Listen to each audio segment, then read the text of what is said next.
ചന്ദ്രഗിരി ഓഡിറ്റോറിയത്തിലേക്ക് എല്ലാ പ്രേക്ഷകർക്കും സ്വാഗതം. നമ്മളിപ്പോൾ നിൽക്കുന്നത് നിങ്ങൾക്ക് എല്ലാവർക്കും വളരെ ഇഷ്ടപ്പെടുന്ന ഒരു സ്ഥലത്താണ്, കലവറയാണ്. നമ്മൾ ഇന്ന് നല്ല രസകരമായ രുചി വിഭവങ്ങളോട് കൂടിയ ഒരുപാട് വിഭവങ്ങളുണ്ട്. ഒരു സദ്യയാണ് ഇന്നത്തെ ദിവസത്തിൽ നമ്മൾ എല്ലാവരും കൂടെ ഒരുമിച്ച് കഴിക്കാൻ പോകുന്നത്. അപ്പോൾ അതിൻ്റെ ഒരുക്കങ്ങളെല്ലാം ഏകദേശം പൂർത്തിയായിരിക്കുന്നു. കലവറയിലാണ്. ഞങ്ങൾക്ക് DD-യെ കാണാനില്ല. അപ്പോൾ ദാ ഇവിടെ കലവറയിൽ ഇന്ന് പായസം ഇളക്കുകയാണ്. കൊള്ളാം. എങ്ങനെയുണ്ട്? ഇത് എന്ത് പായസമാണെന്നറിയോ?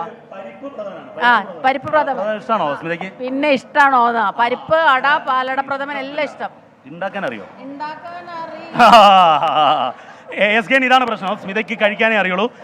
സ്മിത രുചിച്ചുകൊണ്ട് നമ്മുടെ പായസത്തിന്റെ ഉദ്ഘാടന കർമ്മം നിർവഹിക്കുകയാണ്. ഇല്ല, കയ്യിലേ തരുള്ളൂ. സി ഉണ്ണികൃഷ്ണൻ ഇവിടെ. സി ഉണ്ണികൃഷ്ണൻ ഒരു പായസം ഒന്ന് രുചിച്ച് നോക്കണം. പിന്നെ അല്ലാതെ അതാ സി ഉണ്ണികൃഷ്ണൻ നമ്മുടെ ഈ ഷോ ഡയറക്ടറാണ്. സി ഉണ്ണികൃഷ്ണൻ നമ്മുടെ VP രുചിച്ച് നോക്കുകയാണ്. ഇതിലേറ്റവും പ്രധാനപ്പെട്ട കാര്യം, ഇത് അതിജീവനത്തിൻ്റെ ഓണാഘോഷമാണ്. അതായത് ദുരന്തത്തിൻ്റെ, ദുഃഖത്തിൻ്റെ, സങ്കട കടലിൽ നിന്നും സന്തോഷത്തിൻ്റെ കരയിലേക്ക് വയനാടിനെ കൈപിടിച്ചുയർത്തുകയാണ് 24 ഹോട്ടൽ ആൻഡ് റെസ്റ്റോറൻറ്റ് അസോസിയേഷനാണ് ഈ സദ്യവട്ടം ഒരുക്കുന്നത്. ഇതിലൊരു പ്രധാനപ്പെട്ട കാര്യം, ഹോട്ടൽ ഉടമകൾ തന്നെ പാചകത്തിനിറങ്ങുന്ന അപൂർവമായ ഒരു സന്ദർഭം കൂടിയാണ് ഇത്.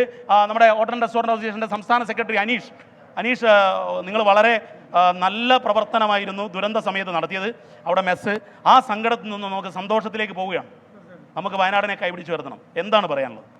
അല്ല, വയനാട് ഒരു ദുരന്തത്തിൻ്റെ പേരിൽ വയനാടിൻ്റെ സ്വപ്നങ്ങൾ വീണുടയുമായിരുന്നു.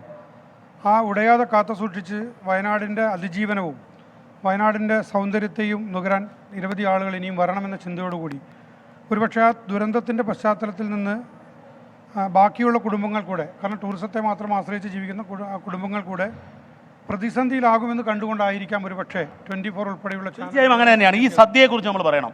ഈ സദ്യയിൽ എത്ര ഇനങ്ങൾ, അതുപോലെ എന്തൊക്കെയാണ് ഈ സദ്യയുടെ പ്രത്യേകത? 21 ഇനങ്ങളാണ് ഞങ്ങൾ ഈ സദ്യയിൽ കൊടുക്കുന്നത്.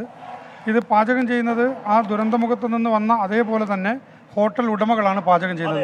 തൊഴിലാളികളെ ഞങ്ങൾ ഉപയോഗിക്കുന്നില്ല. നമ്മളോട് പറഞ്ഞത് ഏറ്റവും മികച്ച സദ്യ നൽകണമെന്നാണ് വയനാട്ടുകാർ. കാരണം സങ്കടക്കടലിൽ നിന്നും ഒരു സന്തോഷക്കരയിലേക്ക് അവർ പോകുമ്പോൾ ഏറ്റവും മികച്ച അത്തരത്തിലൊരു മികച്ച സദ്യ ആയിരിക്കും. തീർച്ചയായിട്ടും നമ്മുടെ ദുരന്ത മുഖത്തു നിന്ന് വന്നിട്ടുള്ള ദുരന്തത്തിൽപ്പെട്ടവർ, അവരെ സഹായിച്ചവർ അടങ്ങുന്ന അവർക്കുള്ള സന്തോഷത്തിൻ്റെ ഓണസദ്യയാണ് വിഭവസമൃദ്ധമായി നമ്മൾ കൊടുക്കുന്നത്. ഇതോടുകൂടെ വയനാട് വീണ്ടും ഉത്സവ നാളുകളിലേക്ക് പോകണം.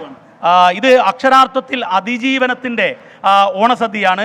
സ്മിത, ശരിക്കും ഒരു അതിജീവനത്തിന്റെ ഒരു സന്തോഷം നമുക്ക് ഈ കലവറയിൽ കാണാം അല്ലേ? തീർച്ചയായിട്ടും വലിയ സന്തോഷമാണ്. ഒരുപാട് വിഭവങ്ങളുണ്ട്. ആ പാലട പ്രഥമനാണ് അവിടെ ഇളക്കിക്കൊണ്ടിരിക്കുന്നത്. ഇപ്പുറത്ത് തോരനുണ്ട്, ക്യാബേജ് തോരനുണ്ട്, തേങ്ങ വറുത്തോണ്ടിരിക്കുകയാണ് ഒരു സൈഡിൽ.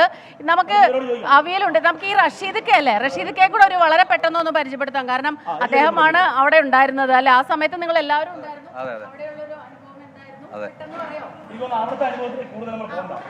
അല്ലല്ല, അവിടെ നമ്മൾ 22 ദിവസം സജീവമായിട്ട്, അതായത് രാവിലെ 9 മണിക്ക് 3000 ഫുഡ് പറഞ്ഞത്, പിന്നെ അത് പെട്ടെന്ന് പറയുന്നത് 7000 8000 ഉണ്ട്. അതെ അത് കറഞ്ഞ ടൈമിന് കറക്റ്റ് നമുക്ക് എന്ത് തയ്യാറാവുകയാണ്. ഈ വേളയിൽ നമ്മൾ SKN കാണാം. ദൃശ്യങ്ങളിൽ നമുക്ക് ഇവരെല്ലാം ഹോട്ടൽ ഉടമസ്ഥരാണ്. ഒരുപക്ഷെ കേരളത്തിൽ ആദ്യമായി ഹോട്ടൽ ഉടമസ്ഥർ ചേർന്നുണ്ടാക്കുന്ന ഒരു ഓണസദ്യ. ഇത് അതിജീവനത്തിന്റെ ഓണസദ്യയാണ്. SKN 24 എൻ്റെ കുടുംബം വയനാടിനൊപ്പം പദ്ധതിയിൽ അല്ലേ സ്മിത? ആ രീതിയിൽ നമ്മൾ ഇനി സങ്കടപ്പെടില്ല.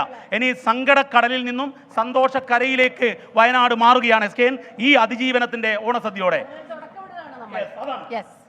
SKN ദീപക് തർമ്മടമാണ് കൽപ്പറ്റയിലെ ചന്ദ്രഗിരി ഓഡിറ്റോറിയത്തിൽ നിന്ന്. ദീപക് തർമ്മടമാണ് നമുക്കിപ്പം ചേർന്നുകൊണ്ട് ഇന്ന് അതിജീവനത്തിന്റെ വഴിയിൽ വയനാട് നീങ്ങുമ്പോൾ അവിടെ ഒരു ഓണസദ്യ നമ്മുടെ ആളുകൾക്കായിട്ട് ഒരുക്കുന്നുണ്ട്. അപ്പോൾ ഇന്ന് കുറേ പരിപാടികൾ ഉണ്ട്. അല്പം നിമിഷങ്ങൾക്ക് അത് ആരംഭിക്കും.